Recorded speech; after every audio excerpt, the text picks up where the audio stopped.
Assalomu alaykum azizlarim. Kanalimizda yangi bo'lsangiz obuna bo'lishni unutmang. Qiz tug'may men o'lay. Qariganimda shu isnot ham bormidi boshimda. Sojda xola ro'molining uchi bilan ko'z yoshlarini artib, yerdan bosh ko'tarmay gapirardi. Bilmasam xudo, kelindan shuni kutmagandik biz ham. 3 ta bolasi bor-a? Nahotki 3 bolang ham ko'z oldinga kelmadi. Deyman o'tirgan joylarim bilan kuyib kulmi? Ko'kka sovrilib, yana bir og'iz kechirim ham so'ramaydi.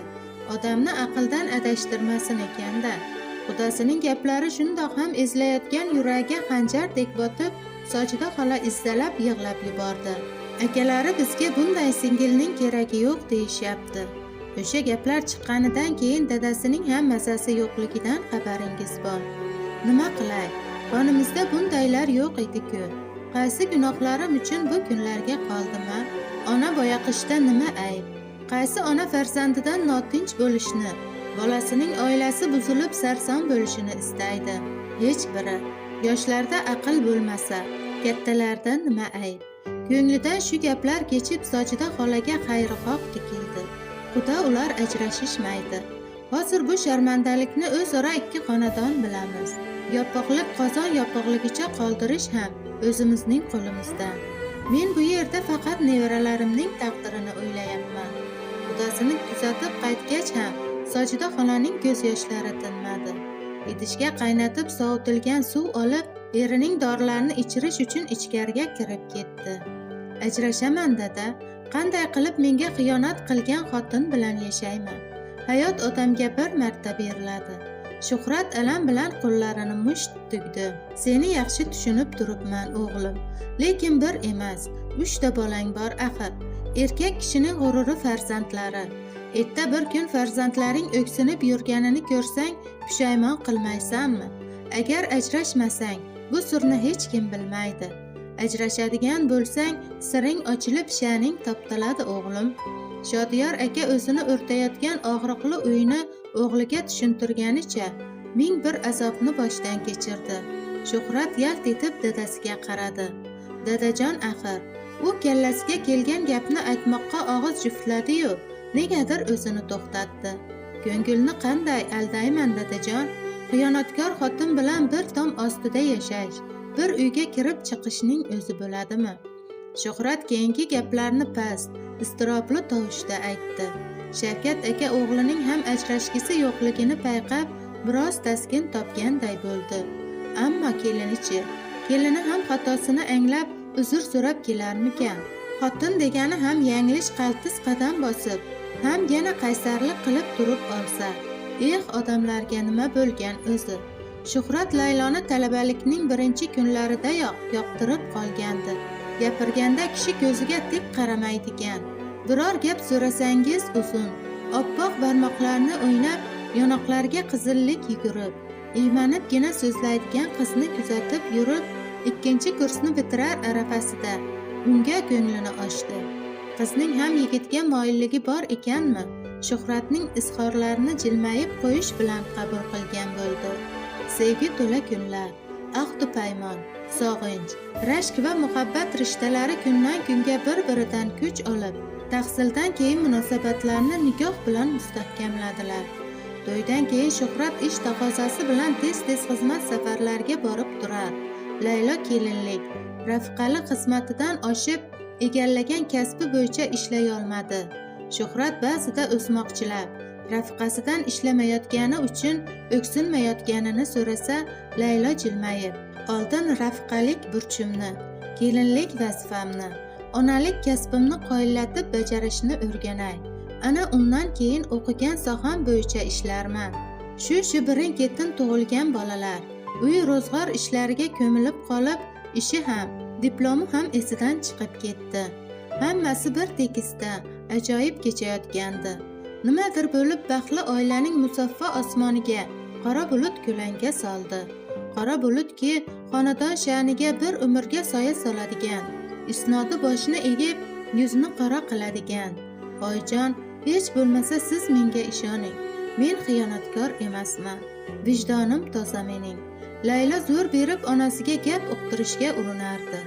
Sojida xola ho'ngragancha yig'lab yubordi. Vijdoning toza bo'lsa, pokligingni isbotlaginda, uyingga borib o'tir, bolalaringni sarson qilma. Bevalikning qiyinchiligi qursin. Axir qaynotang bir necha marta keldi-ku, yana nima kerak senga? Oyijon bilan Shuhrat akam menga ishonishmayapti. Go'yoki men xiyonatkorman. Go'yoki men boshqa erkak bilan dong olishyapman. Biz qaysi zamonda yashayapmiz, oyijon? Nahotki erkak bilan ayol do'stona munosabatda bo'la olmasa? Xo'sh, sinfdoshim bilan do'stona gaplashsam, uchrashsam, buning nimasi yomon? Shunga shuncha vahima qilish kerakmi? Ona qizining gaplariga toqat qila olmay qoldi. Uyat emasmi bolam? Men do'stona uchrashyapman. Uchrashsam nima bo'libdi deyishingning o'zi sharmizorlik emasmi? Shu bir og'iz gaping bilan xiyonatingni tan olayapsan-ku. Biz o'zbek ayolimiz. Biz uchun bir paytlari birga o'qigan sinfdosh yigit tugul, hatto erimizning yaqin qarindoshlari bilan ham ko'rishmaymiz. Sen shu gaplaringni o'ylab gapiryapsanmi? Ering yo'qligida, undan beruxsat, beso'roq allaqayoqdagi sinfdoshing bilan uchrashib yursang, seningcha xiyonatga kirmaydimi? Laylo, ya qizginama, shunday chiroyli baxtingni o'zing dars ketkazib o'tiribsan-a? Yana iddaolaring ortiqcha.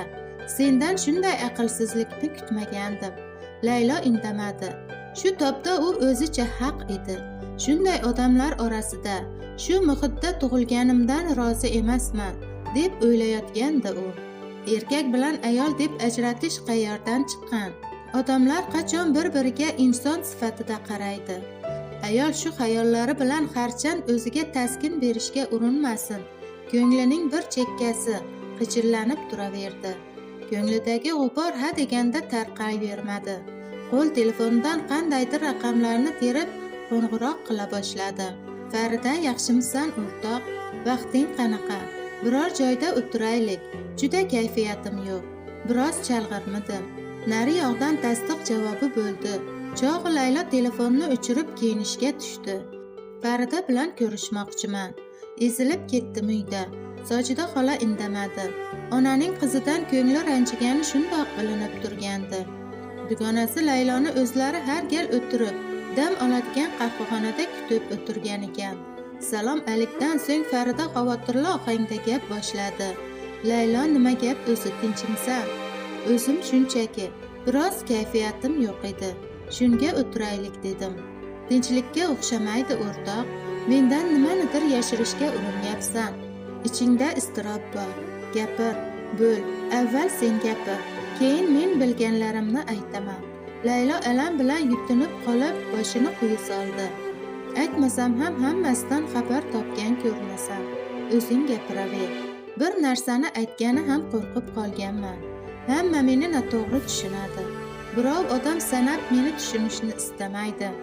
Hamma uchun men yomonman, aqlsizman. Laylo Farida qahvaxona xizmatchisi qo'yib ketgan yaxna ichimlikni idishlarga quya turib gap boshladi. Aslida ham xato qilganingni o'zing ham yaxshi bilasan. Meni bor gapdan xabarim yo'q. Lekin tunov kuni Nigora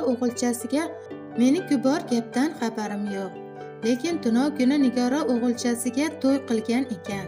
5-6 sinfdosh qizlar yig'ilishgandek. Layloga zimdan nazar solgandi. Ayol qizarib, lablarini qimtib oldi.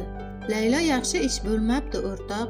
Laziz bilan o'rtangizda qanday munosabat bor bilmadim, lekin Dilfuzaning aytishicha, Lazizning xotini oilamizni buzmoqchi bo'lib yuribdi. Erimning hol joniga qo'ymaydi. Erim ham qulog'idan telefonni qo'ymay, pana-panalarda shivirlagan. Men u xotinni tinch qo'ymayman, sharmandasini chiqaraman degan ekan. Men g'iybat gaplarga ishonmayman, ayniqsa sen haqingdagi gaplarga. Shuning uchun o'z og'zingdan hammasini eshitmoqchiman. Xo'sh, bu gaplar qayerdan chiqyapti? Nega atrofingda bunaqa fisq-u fasod gaplar aylanib yuribdi? Farida gapini tugatar-tuganmas Laylo ho'ngrab yig'lab yubordi. Biroz yig'lab hovuridan tushgach, hozirgi holatiga sabab bo'layotgan vaziyatni dugonasiga gapirib bera boshladi. Shunaqa degin, bilasanmi, meni nima og'rintiryapti? Sen shu holatingda ham o'zingni haq deb bilayotganing. Laylo dugonajon, axir vijdoning qiynalyapti-ku. Sen nima deb o'ylaganding? Erkak bilan ayol hech zamonda do'st bo'libdimi? Ayol uchun sevgani ham, do'sti ham, o'rtog'i-yu yaqin kishisi ham eri bo'ladi. Nahotki shu haqiqatni unutding? Yana Shuhrat akam meni xiyonatkorlikda ayblayapti deb eringdan ham xafa bo'lasan. Sen xato qilyapsan dugonajon. Eringdan kechirim so'rashing kerak. Bu yerda uning aybini ko'rmayapman. Uzr so'raganim bilan meni to'g'ri tushunarmikanlar? Ular mendan qattiq ranjiganlar. Laylo najot istagandek dugonasiga iltijoli termuldi. Agar istasang, o'zim ular bilan gaplashaman. To'g'ri, xotinning orasiga esini yegan tushadi-yu, lekin harakat qilib ko'raman. Shuhrat aka aqlli, mulohazali inson. Umid qilamanki, ular seni to'g'ri tushunib kechiradilar. Lekin sen ham boshqa bunday ishlarni qilma. Sening hayoting, baxting oilang bilan. Do'st, sinfdosh degan gap so'zlar ortda qolib ketganiga ancha bo'ldi. Unutma, ayolning xatosi kechirilmaydi. Ayolni aqldan adashtirmasin. Laylo ovoz chiqarmaygina dugonasining gaplarini tasdiqladi.